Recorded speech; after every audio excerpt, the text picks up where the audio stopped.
How you doing? I'm Sean McVeigh with Sean's Outdoor Adventures, and in this video I want to give you a little forecast for the 2018 compound bow review series that I'm going to be doing this year.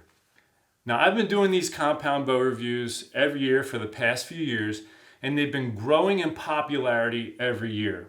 Now, I'm on YouTube, and YouTube is the second largest search engine in the world. And when you search compound bow reviews, a lot of my reviews come up near the top, which means I'm one of the top searched and found people who are reviewing compound bows in the world. My summer review from last year had well over 100,000 views just on compound bow reviews. So a lot of people are watching and getting involved, and I wanted to address what we're going to be doing, or what I'm going to be doing this year, to up the bar. Last year I had some results come out that people were surprised at or disappointed with and drew questions out. So like, some of the bows didn't come in with the speeds they expected or whatever. So this year I bought a portable draw board, which is going to make a huge difference in this whole thing. One, it'll enable me to verify the draw length and draw weight of every single bow, and we'll even be able to see what the let off is on the bow just from what the poundage drops off to. So I'm going to be able to check every bow and also make sure the draw stops, the timing is in, or the cam timing is on, because if the cam timing is off, then that could throw off the performance of the bow. So I will be able to verify all of that with the portable draw board, and that's going to really help a lot of our results, I think. Another thing I did this year is I contacted all the major manufacturers, which I have in the past as well, but I asked them if they had a representative or someone in my area that we could go over the bows with, and that way they could also have them set up properly in advance to really help ensure that we're getting a good representation of the bow. Another advantage to that is that they could go over some of their newer technologies that they're putting in the bow and why they have them, and it'll also help provide good data and information for the viewing public. In the past, I've done all the reviews at pro shops. There are several drawbacks to doing reviews at pro shops. A couple that come to the top of my mind are, one, you have customers in the store who are purchasing or, looking at products. And so I actually am in the way when they're trying to work with customers. Two is I have to share the range with the customers. And when I'm trying to capture data like on sound and different things like that, and I've got video cameras set up all over the place, it becomes inconvenient for the pro shop and for the customer to also have me there trying to, record these videos. Another thing is that sometimes the pro shops don't always give the right data or information on a particular bow or technology, and so having a direct representative from the company would help ensure that we're not giving incorrect information. And the last one is that it's often can be difficult for the shop to continually have to make adjustments on the bow. So if I'm meeting with a rep and they have all the bows set up already in advance, they have the draw, the cams in time, the draw stops are hitting just right, it's set to the exact draw weight, so we don't have to make any adjustments at all. It's just more efficient than, if I'm at a pro shop and they have to change out draw mods to change the draw length for the review series and things like that. And last year I ran into an issue where the pro shop didn't have the draw mods I needed for the draw length that I was doing all the other bows in. And so it was actually prime.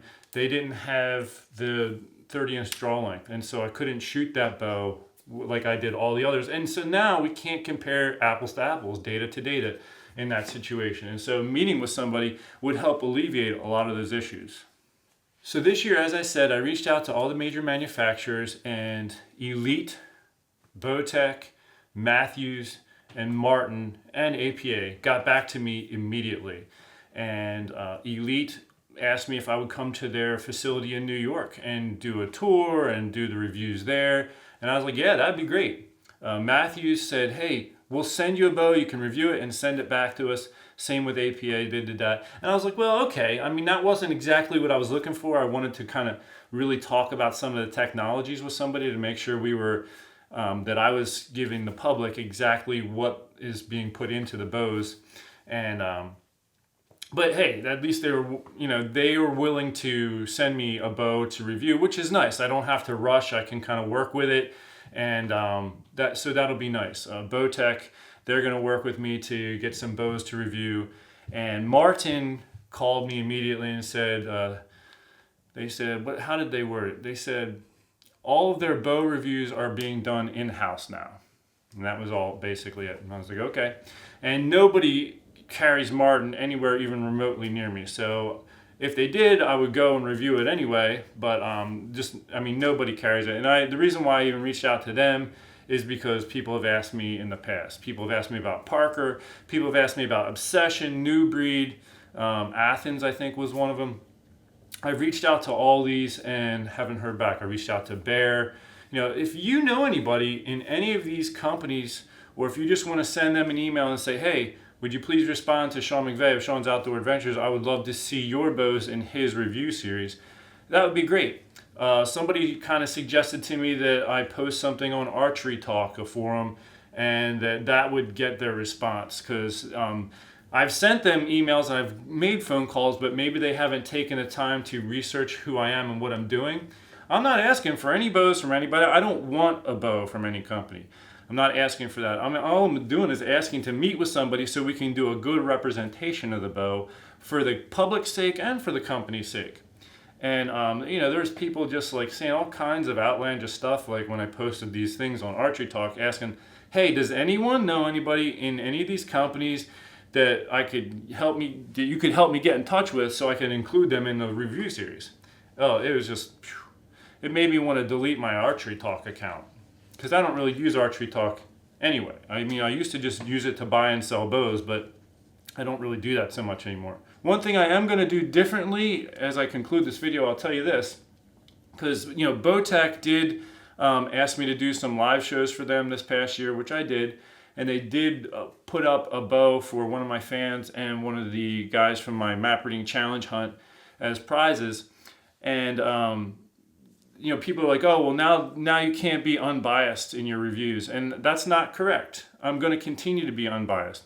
I'm not being paid anything by BowTech. I don't have any contract. In my mind, we're friends. And I'm respectful to them.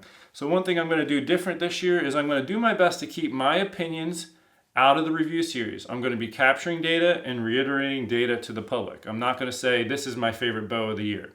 And in that way, again, I'm not going to be biased. And I told BowTech I'm still going to do the review series as I have. I'm just going to not name a favorite bow. Like last year, I named a favorite bow. It ended up being BowTech. And then later they approached me and said, hey, will you do live shows for us, and et cetera, et cetera. Because they saw how many sales I was bringing in possibly. I don't know. I brought BowTech a lot of sales just because of what I said, which made me realize I have a lot of weight, which is why I'm trying to be respectful of all the companies. When I first started out, I did everything just for the viewers, and I, in a certain sense, didn't care so much about the manufacturers.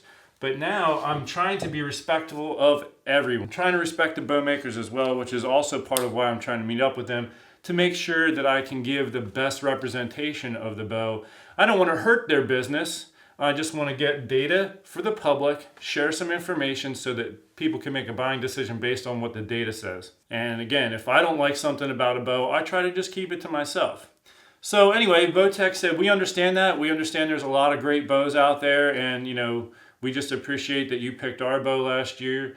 And, so they're understanding. And so for you, the viewing public, I am going to continue the way I have been, and praise the Lord. That's why I do it. I do it to try to be fair for everybody. And one thing I've realized with a lot of the feedback I got, like when I posted stuff on Archery Talk, or when people are like, oh, you're not going to be able to be unbiased anymore, is I'm countercultural to this whole industry. I don't fit the model of what it has been for so many years. For so many years, manufacturers paid people to say what they wanted them to say, and I'm not doing that. I'm not asking for that. I'm not asking for sponsorships. I'm not asking for bows.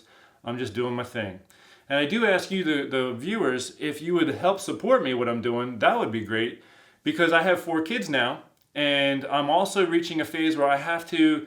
That's another reason why I'm doing things the way I am. I can't be driving 5 hours here, 5 hours there just to review one bow. Costs me hundreds and hundreds of dollars, and I don't really make anything off of these review videos. You can do some monetization on YouTube, which, 100,000 views doesn't actually bring you very much money when you calculate that into, monetary things. So I lose a tremendous amount of money making these videos. If you would like to help support me in the making of them, I do have a contribution button using PayPal on the videos page of my website. I'll put a link for that in the description section. If you want to make a contribution to help offset some of the expenses I'm incurring, the hundreds and hundreds of dollars I spend just to put these together, that would be great. So that's a forecast for this year's 2018 compound bow reviews, and I should start recording them around the end of January, and then hopefully airing them soon after.